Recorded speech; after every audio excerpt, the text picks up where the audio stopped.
Hello, I'm Annie Musu, a certified EFT tapping master practitioner. I help women build confidence, set boundaries, and enjoy healthy relationships. Welcome to my podcast, Hush Your Mind, building a better relationship with yourself.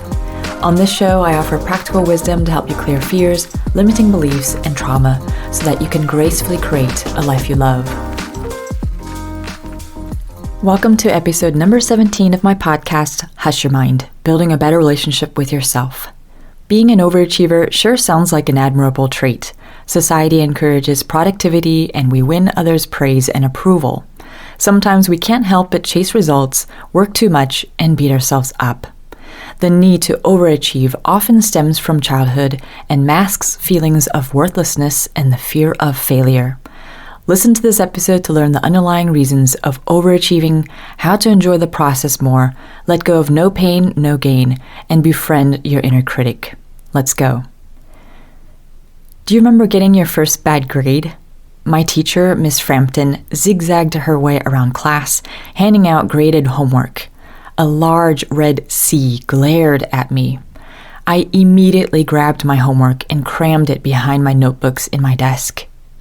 My heart beat 100 miles per hour.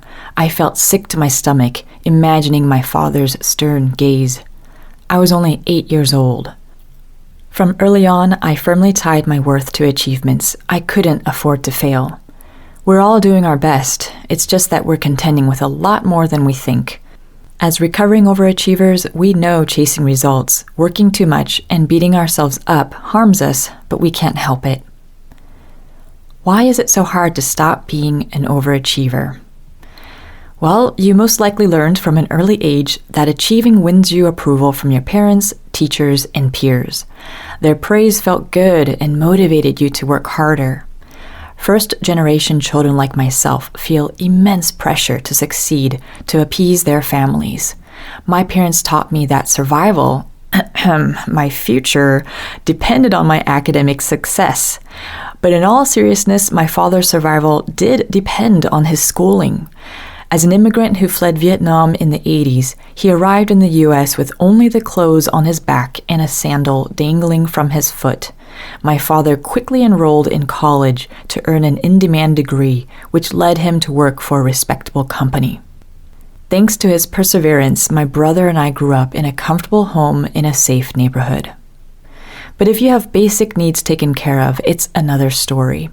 Ultimately, overachieving acts as a temporary band-aid. Just like any coping mechanism, it protects you from dealing with difficult emotions festering underneath, like fear of failure, disapproval, looking weak, or the future. Feelings of worthlessness, like I'm not good enough unless I do XYZ. Self-doubt, anxiety and stress, anger and frustration. Fear pushes you to accomplish more in the short run, but depletes your energy and happiness in the long run. Instead, take a deep breath. Notice how you feel more often. Reboot yourself with EFT tapping. Then get back into the game. Has this happened to you? It's bright and early, you check off your first task with a smile. Hours later, you're behind schedule. Only 3 tasks done to perfection. 10 more to go. No breaks. So you force yourself to speed up. Papers spin in the air. Your eyes flitter from one task to another. Late evening, you drag yourself out of your office chair, gobble something, and collapse into bed. No celebration, nor savoring your work. Just feeling like crap. When you chase external goals like checking off boxes, good grades, and promotions, it can actually hinder your performance. Psychologists call this type of motivation extrinsic. On the other hand, when you do an activity just because you love it or find the challenge exciting, it's an intrinsic motivation. It's unfulfilling to engage in activities simply for rewards and to avoid punishment, because tying your happiness and worth to external factors is like trying to grasp a cloud, ephemeral and ever-changing. This quote by Eckhart Tolle really resonates with me. Quote, "If you become excessively focused on the goal, your life's journey is no longer an adventure, just an obsessive need to arrive, to attain, to make it. You no longer see or smell the flowers by the wayside either, nor are you aware of the beauty and the miracle of life that unfolds all around you when you are present in the now." End quote. I remember strolling near the Jardin de Luxembourg in Paris during my junior year abroad. Classes finished early that day, so I explored the quartier, or the neighborhood, while nibbling at my ham and cheese baguette sandwich. I turned the corner of Avenue de l'Observatoire. Suddenly, 2 majestic iron gates welcomed me to a pleasant haven. Small circles of friends picnicked, people read novels in garden chairs, and lovers lounged on the grass.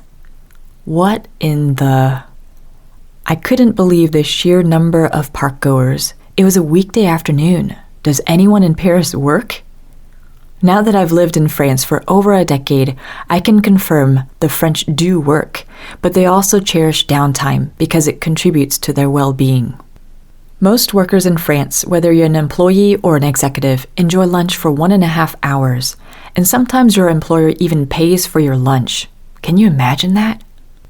I can relate to Tom Hodgkinson in his book, How to Be Idle, when he worried the business lunch with his French collaborators had gone on too long. Quote, "On voicing my anxieties, my desire to work was roundly dismissed. They laughed, arguing that there was no hurry, that things would happen all in good time, and they justified themselves with the following paradox. Travaillez moins, produire plus. The less you work, the more you produce." End quote. Indeed, downtime actually increases productivity, recharges your batteries, and boosts creativity. So prioritize free time. Take a 20-minute nap or walk. Observe life at a café à la française. Doing less is okay. Also, learn how to befriend your inner critic. Our critical inner voice is like having an authoritative older sibling. It worries whether or not others respect you, if your boss values your work, if your partner truly loves you. Your inner critic feels responsible for you and will do anything to ensure you feel safe, loved, and accepted. Sometimes it can be harsh so that you correct your behavior and thus gain others' approval. It has these 9 tendencies, followed by a typical phrase you might hear. 1. Blaming. It's your fault. 2. Comparing. Why can't you be like her? 3. Setting unrealistic standards. It's not perfect yet. 4. Reminding you of your failures. You never learn, do you? 5. Discouraging risks. You're going to fail anyway. 6. Brushing off wins. You are lucky. 7. Shoulding. You should be or do XYZ, or you shouldn't be or do XYZ. 8. Insulting. You're dumb, weak, ugly. 9. Shaming. You're not good enough. However, it doesn't mean to attack you. It's like it thinks, this is for your own good, you'll thank me later. It doesn't matter if that method sabotages you. It doesn't know any other way. It thinks it's better than being rejected, shamed, or abandoned. But wait, there's hope. Now that you've grown up, you can take care of yourself. You no longer need to huddle under its wings. So come out of there. Have a heart-to-heart talk with your inner critic. Thank them for taking care of you. You've got it now. Distinguishing who you are from your inner critic lets you live life on your terms. And the last tip for today is ask life-changing questions. It's easy to fall prey to popular images of success, like advanced degrees, a prestigious job, or a luxurious lifestyle. There's nothing wrong with these things, but when we sacrifice our well-being or time with loved ones, we have to ask ourselves, is it worth it? Perhaps by asking life-changing questions, our current world of quick profits, material gain, and the fast life can come to a halt and make way for more love and peace. Every time I shun breaks or stress about my to-do list, I've fallen into the trap of consumerism. When that happens, I take a deep breath and contemplate. Who am I without my achievements? What legacy do I want to leave behind? What's my purpose? Moreover, dare to ponder the miracle of life, the probability of your being born, estimated at 1 in 400 trillion. What is reality? Where do thoughts come from? Where does the universe end? Here's an excerpt of a poem by Wendell Berry. Quote, "Ask the questions that have no answers. Invest in the millennium. Plant sequoias. Say that your main crop is the forest that you did not plant, that you will not live to harvest. Say that the leaves are harvested when they have rotted into the mold. Call that prophet, prophecy such returns." End quote. Let me leave you with this. You're more than your achievements. We all feel the pressure to be and do more. Let's cultivate a world where we lift each other up. Don't wait for a breaking point. Claim this moment now.